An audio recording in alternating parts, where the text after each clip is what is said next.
everyone. Welcome to another Tuesday night at Knox Makers and another show and share. We're here every Tuesday, rain or shine, or even this brutal cold we're experiencing right now. Glad you all made it safely. We're going to start our shares off with Ron Brooker with shelves and other things.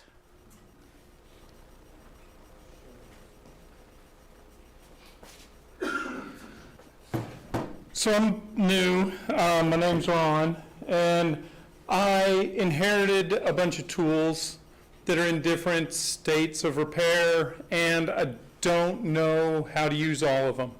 So before I get too far into it, one of the things I want to say, and I apologize for this, in my family I have to say to make a short story long as opposed to make a long story short, because I tend to go on a little bit, but I'll try to be as brief as possible.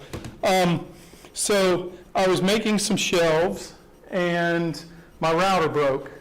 So I brought it in and fixed it in the electronics area, but the net result of that was, and you said the adjustment is, there we go, okay. I ended up putting a new switch on it, and the switch was inverted from the original one, so I had to remark the side of the router, but it worked great, and I appreciate the help that I got from people that were here on the day that I was working on it. But what the router was for was to build these shelves. So let me go to the shelves themselves. So the shelves ended up fine, and you can see them here if I put this thing in the right spot.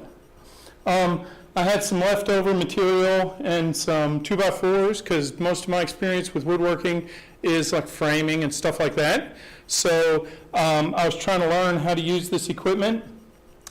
I did a dado joint using the router, ended up okay, but you can see here how uneven it was when I cut it in the board. And of course all the woodworkers are going to know that's because my boards weren't planed flat. They were just warped 2x4s. So even though I lined them all up and ran the router across them, I didn't get a completely even cut through everything because I hadn't gone through and planed and got everything squared up and leveled. But in the end, it was okay. Enough pressure, forced everything in there, got some level of contact, and made them work. So turned out very good. I don't know if anybody has any insights for me on that, but I think I'm heading in the right direction, and as of this weekend, you guys are going to actually let me play in the wood shop here, hopefully. So I'm looking forward to that. The other things, just to be quick, and I actually asked for some advice already on this one. I created what I call a light catcher, and I don't know if I can turn the backlight on this thing. But what it is a piece of Mylar in a couple thin sheets of wood that was cut out. And when it's, again, when it's in the light, you can see the sort of the inverse image. Here's what it looks like, backlit, right? Because it's just tinted Mylar. But I have no way to hang it in a window yet. So I was asking for ideas from people on how to do that. The best idea that we've come up with so far is to drill in the face of it, because they're only 1/8 of an inch thick, the wood. So it'd be very hard to drill into the top. No, that's easy. But if anybody has any ideas on how I can try to hang this, I would appreciate them. Because like I said, I'm new to some of this stuff and playing around in it. So. Did you cut that on the laser cutter? No, that's with a scroll saw. Oh.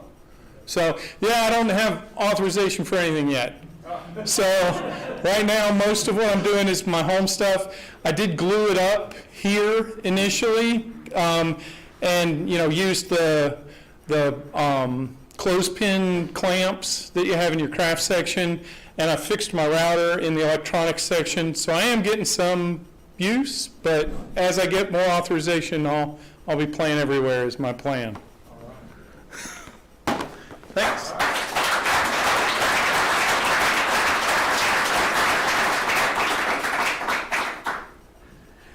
Well, Ron, I guess my biggest question is, are you planning on fiber arts too? Oh, yeah, at some point. Yes! Okay, let's have Jamie come up and show us a wall plaque.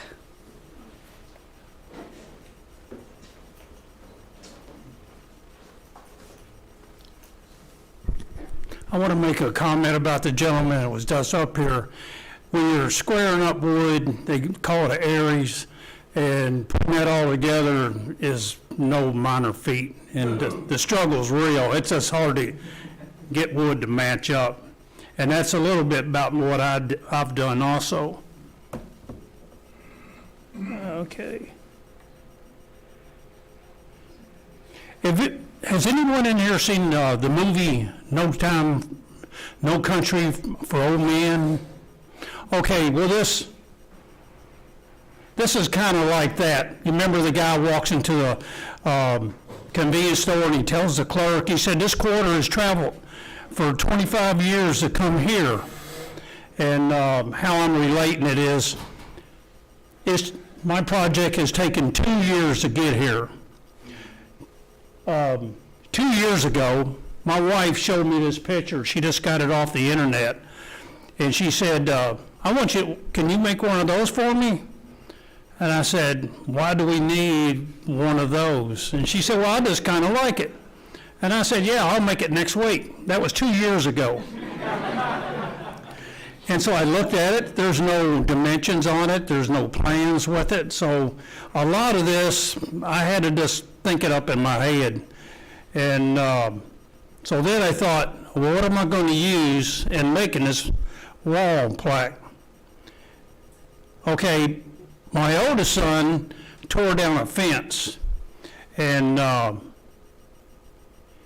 kept it in the storage area, and I thought, why not use that? And here's where that's what the fence looked like. And then I brought those into the shop, and I milled them down, and you know, what people in the shop have helped me and what I've learned, and I'll show you what I made out of it.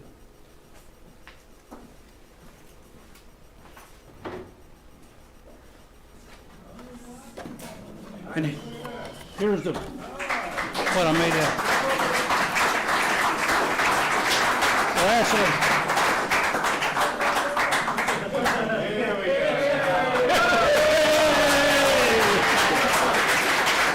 but my wife puts her little knickknacks on it and stuff like that. Mama's happy, I'm happy, so thank you.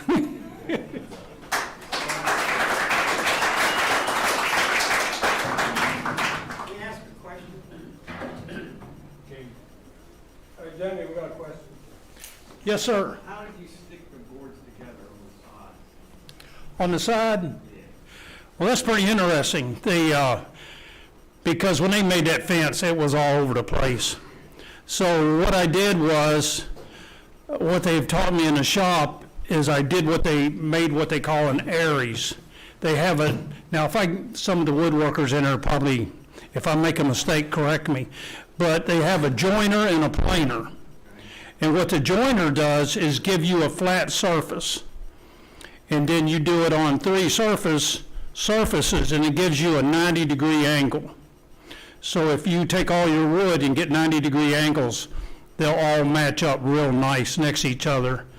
And then you go through the planer, and what the planer will do is it'll level out the other side. So then you have all your boards that are level. Now, one more thing I wanted to show you all. Apologize for taking so much time. But on the back of this, what I did was, this is just a regular 2x4. And I took the 2x4 and ran it through the table saw, and I cut off 1 by 1/2 inch. You just take take the 2x4 and run it through the saw, and it'll give you little strips of wood. And then I chambered the hose, and that was kind of touch and go because you have to drill into the wood, but you don't want to come out the other side. And so I went through it. I did make one mistake, and I'm not going to show you that mistake. But took a lot of screws, and now we're going to put some wire and, you know, hang it on the wall. Well, I made one out of a hickory board, and I took one piece of 2x4 and cut it like on a, long ways on a 45, put one part on the wall and put one part on my piece, and it just sits right on there. Like French pleating? Yep. You know, that's what I think one of the greatest things down here is, I'm not an expert, but if you listen to people, you learn stuff. And down here, I'm just talking to people, oh, and you need to do this, or have you tried this? And the people you run into down here, it's just, everyone's helpful.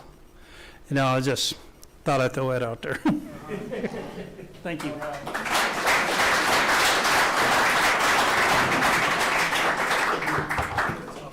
Get that out of your way. It's fine. And I agree with you, Jamie. Everybody here is really helpful. And that's one of the reasons that I've stayed as long as I have. We're all just a big community of makers. Next on the list is Sam with some bountiful birds.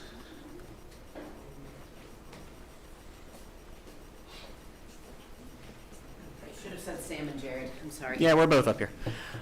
Yeah, thanks to everybody who came out to our sculpture class over the weekend. That was a ton of fun. Yeah. So we wanted to show y'all some of the stuff that came out of that class. You don't want to show the pictures? I can show the pictures. I do have pictures. We had food. We did. We had lots of people. And so we may do something like this again. It was just paper mache. It wasn't anything that you needed to train for before attending. Yeah. We got some pictures of the workshop here. We had a ton of people come out. Somebody made an angry bird. But yeah, so we experimented with a ton of different like techniques and materials for making these. Blue shop towels, like tape maquettes. We had some armature wire. But yeah, so that's all the birds there, and you'll see them out there on the arts and crafts shelf. I'm going to show you some of these. This one combined, oh my goodness, thank you.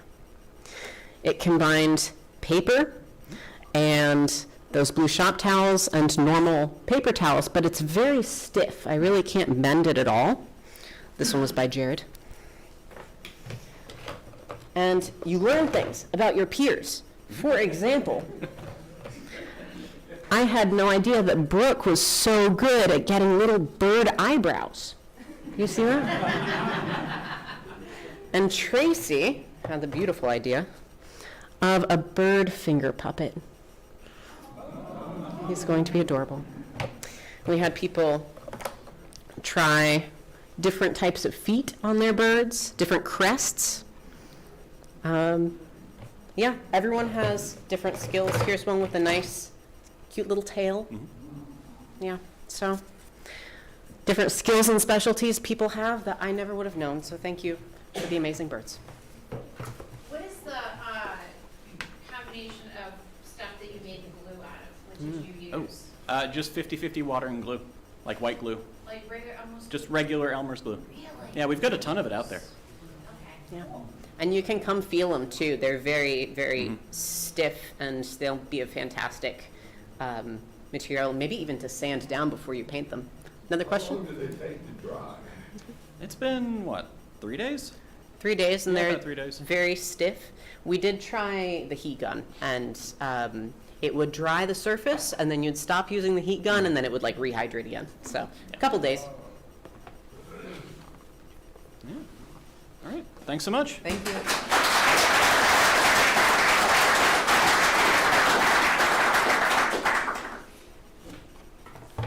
So if you do it again, will you do it with birds still? Or, What do you think, Sue? We should do something else, right? ooh. maybe I should leave that subject alone and go on to Matt and ask about a new class he wants to talk about.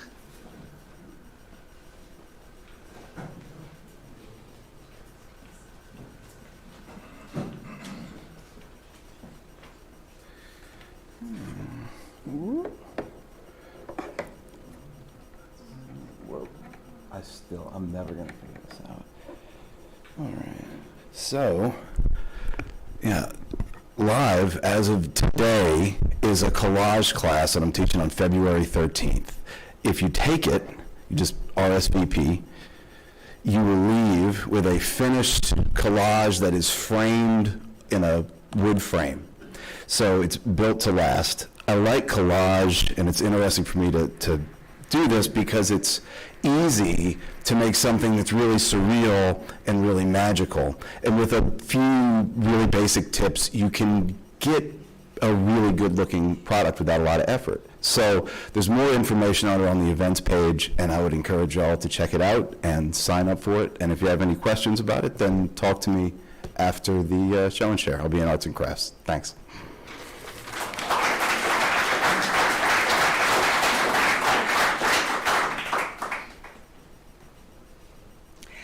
Thank you, Matt. That's a perfect lead-in for what's up next. Events, upcoming events. Now I'm going to kind of skip over some. Don't worry, I'll circle back. But I would encourage everyone to go to the events calendar that's on the knoxmakers.org website. I see that there's a Woodworking 101 class. I can't tell from my phone if it's sold out. Gee, if you go to the website, you can find out. There's a small repairs with hand sewing. This afternoon, there was one ticket left. There is a We Heart Books, and I think that's actually next Tuesday after Show and Share. So if I remember from the description earlier, bring a book, and it will turn into a heart. Okay, and then on the Saturday the 7th, we have Moonraker, along with crossbow authorizations, along with the first Quilty Pleasures. And that's just common, let's quilt. But I want to bring you back to tonight. Lots of things going on here in the shop. We have, after the show, not new members onboarding. I thought that was that. We have a vision board. Over in Arts and Crafts, Lori is going to lead you to make vision boards. If you haven't done one of those, it is well worth it. They can really help. And then we also have Larry over with Kill Switch. If you've never operated a remote control bot, you got to at least try. I have to say that the first competition I was in, I was on a team, and I'm hooked. I am hooked. I've done it after that in a cardboard class, and thank you for the electronics folks who made them what I call soup-proof, which means they're plug and play. I cannot short them out. This is a good thing. So with that, I'm going to let everybody go out and make in the shop. I thought those were my announcements. When is the next new members onboarding, and how can somebody join Makers? Well, for a tour, you can see anybody with the red badge. The next new members onboarding, thank you, February 10th. They're usually a Tuesday or Thursday night. Again, I should have said, look at the calendar on the website. But yeah, that would have been just flat out mean. The other announcement, for those of you who maybe didn't make it to the annual meeting or haven't heard in the shop, welcome to our house.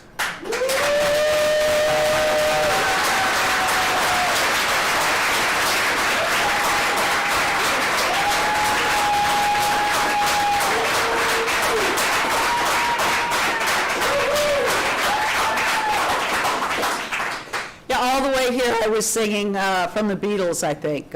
Our house, it's a pretty, pretty, pretty fine house with shop cat in the yard. Okay, enough tomfoolery. Let's go make something.